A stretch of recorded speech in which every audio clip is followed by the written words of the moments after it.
Celaka, Demokrat bersekutu dengan Golkar, dan Anies bakal terpental dari pencapresan. Ditulis oleh Heru Subagia dari Siward.com.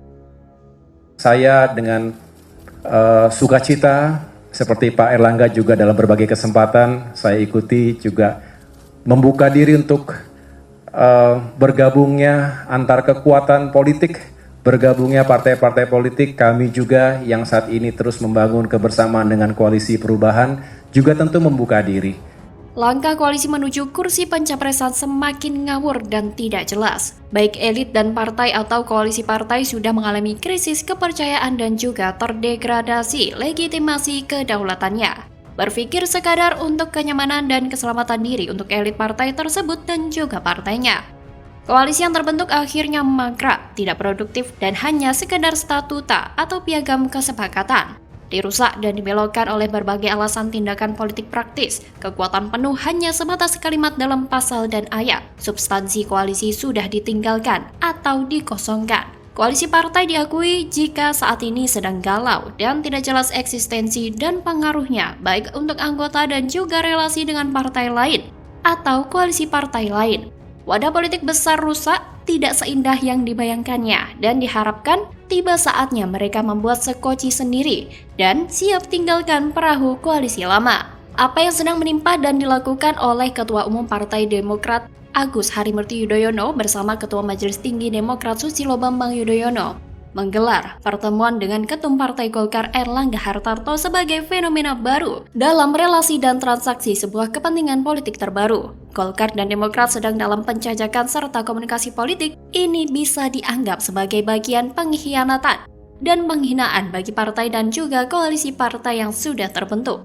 Hanya saja dalam spektrum kepentingan politik yang dilakukan elit Golkar dan Demokrat justru mengabarkan realita hubungan politik yang sesungguhnya mendekati kontestasi politik.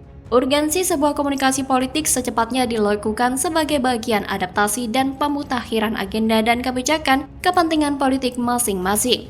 Dalam konteks ini, pendekatan atau bahkan jaminan asmara baru untuk membangun kemitraan kerjasama politik baru bukan barang haram. Tidak ada kata pengkhianatan atau pembelotan dari koalisi partai. Dikutip berita dari detik.com, 29 April 2023, dikatakan jika pertemuan Erlangga Hartarto dan Agus Harimurti Yudhoyono memungkinkan terjadinya kerjasama politik baru. Berita tersebut sempat ditanyakan ke AHY saat menggelar konferensi pers usai pertemuan. AHY bilang semua kemungkinan bisa terjadi. Nah, kemungkinan kalau ditanya tadi apakah kemungkinan bisa saling bergabung? Ya tadi. Semua sangat mungkin kalau tujuannya baik dan bersama-sama kita ingin melakukan perubahan, ingin melakukan perbaikan terhadap situasi negeri ini, kata AHY kepada wartawan di Puri Cikeas, Bogor, Jawa Barat. Bagi Demokrat mencoba menyederhanakan atau memoles kepentingannya, dalam bahasa halus, AHY menyebutkan alasan terwujudnya mitra baru dalam politik didasarkan landasan kebangsaan. Menjaga persatuan dan kesatuan bagi semua elemen bangsa bisa bersatu. Partai menjadi elemen penting bagi pelaku pembuatan rancangan kebijakan dan pengesahannya, serta juga fungsi kontrol. Oleh karenanya, wajar jika kekuatan politik nasional harus melihat dalam kacamata persatuan dan kesatuan dalam setiap membuat rencana serta keputusan pembentukan koalisi partai. Ruangan diadakan komunike bersama antara partai masih memungkinkan. Polesan isu bersama menjadi bagian peletakan batu pertama menjalin kerjasama politik baru. Golkar dan Demokrat mencoba merangkai permainan isu seputar demokrasi multipartai dan keistimewaan untuk menjaga persatuan dan kesatuan bangsa, terutama jelang pemilu 2024. Konsekuensi logis dari pertemuan AHY dan Erlangga adalah akan terjadinya goncangan atau gempa politik di partai dan juga koalisi partai yang diikutinya. Persoalan utama yang akan dihadapi adalah urusan pencapresan 2024. Topik ini menjadi bagian isu sentral yang akan membuat kocar-kacir sekaligus mendorong perpecahan koalisi. Bagian terseksi menjalin kerjasama koalisi salah satunya adalah merger kepentingan dalam urusan pencapresan. Dipastikan jika AHY dan Golkar bertemu, berkaitan erat membangun komunikasi politik untuk share atau rencana bagi-bagi kekuasaan. Golkar sangat resah di KIB yang dikuasai oleh PAN. Zulkifli Hasan sebagai motor penggerak dengan jaminan dari Jokowi. Golkar merasa didikte oleh PAN untuk memaksakan penyatuan pencapresan. Sialnya, capres atau cawapres yang diusulkan nama Erlangga tidak dominan. Justru bukan ketua partai di internal KIB yang diajukan seperti Ganjar Pranowo, Anies Baswedan atau Erick Thohir. Lucunya juga, PPP memaksakan kehendak dengan sudah mendeklarasikan pencapresan Ganjar Pranowo. Golkar galau dan tidak ada teman internal yang mendukungnya untuk loloskan Erlangga Hartarto sebagai capres atau cawapres. Hingga akhirnya Golkar bersafari politik dengan Gerindra dan terakhir dengan Demokrat. Sebaliknya, AHY yang notabene ketua partai pamornya di Koalisi Perubahan tambah tenggelam. Ragam jejak politik AHY tidak menarik dan tidak seksi untuk menempati posisi sebagai capres dan cawapres. Koalisi Perubahan justru dimonopoli oleh Nasdem yang sejak awal lebih dahulu deklarasikan Anies Baswedan sebagai capres. Kemudian disetujui oleh PKS dan juga diamini oleh Demokrat. Mereka bertiga sudah melakukan penandatanganan piagam kesepakatan mendukung Anies Baswedan sebagai capres 2024. Bagi AHY, kehadiran Demokrat di Koalisi Perubahan justru menjadi bumerang bagi partai dan dirinya. AHY terzolimi oleh Nasdem dan PKS dengan tidak memberikan sinyal restu posisi cawapres kepada AHY. Nasdem dan PKS semakin tambah gila kekuasaan yang justru mengimpor nama cawapres lain. Muncul nama Mahfud MD dari Nasdem dan Sandiaga Uno PKS. Demokrat sendiri sangat menentang kehadiran nama Sandiaga Uno dan Mahfud MD. Bagi demokrasi, harga mati AHY dampingi Anies Baswedan. Itu pun jika mau. Bagi Demokrat kemungkinan akan hengkang atau membelot jika kebutuhan AHY tidak diakomodir. Koalisi Perubahan dan Anies Baswedan akan ditinggalkan. Kemungkinan besar jika pertemuan Ketua Umum Golkar Erlangga Hartarto dan Ketua Umum Demokrat Agus Harimurti Yudhoyono menjadi titik temu bagi mereka untuk saling menaruh kepercayaan kembali membentuk gagasan koalisi baru yang memungkinkan menjadi kendaraan politik mereka.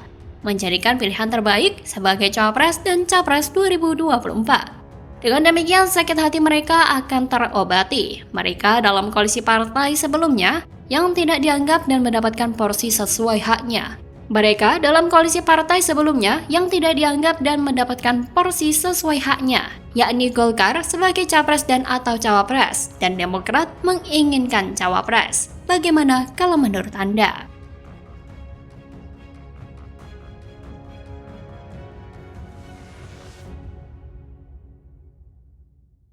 Tapi di balik pertarungan dua kandidat capres ini, ada satu capres yang tidak diperhatikan, bahkan sudah tidak lagi diomongkan, yaitu Anies Baswedan.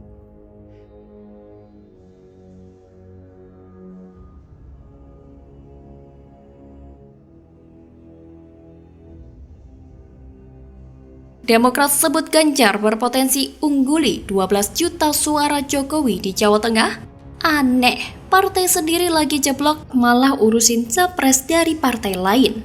Ditulis oleh tim redaksi jurnal dikutip dari berbagai sumber.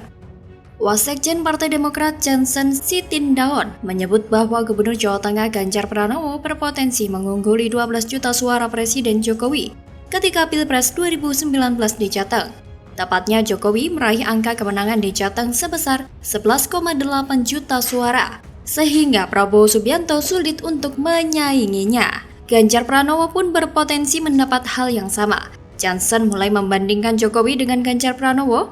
Menurutnya tanpa perlu bantuan buzzer, media dan lain-lain, semua warga Jawa Tengah tentu mengenal Ganjar karena telah menjadi gubernur selama 10 tahun. Namun, jika kinerjanya jelek, maka suara Ganjar bisa jeblok di Pilpres 2024. Tapi sebaliknya, suaranya bisa melebihi Jokowi jika kinerjanya di Jawa Tengah bagus.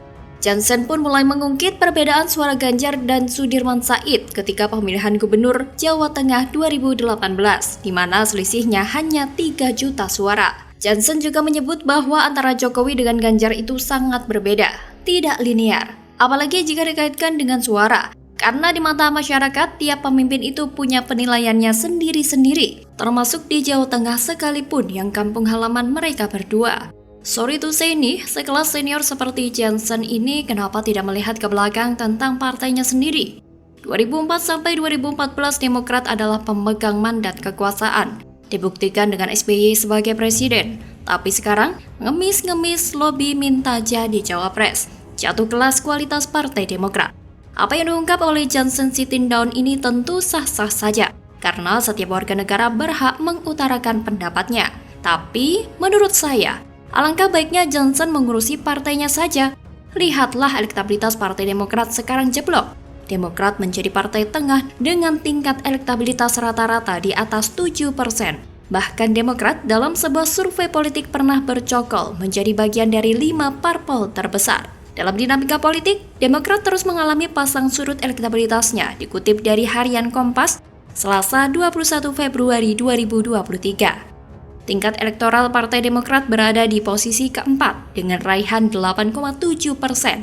Angka itu turun cukup signifikan sebanyak 5,3% dibandingkan survei yang sama pada Oktober 2022 sampai Februari 2023. Memang Partai Demokrat pernah menjadi partai penguasa, tapi mega kasus korupsi dalam berbagai skandal mega proyek seperti Hambalang akhirnya meluluhkan dan menghancurkan kepercayaan masyarakat terhadap pemerintah SBY.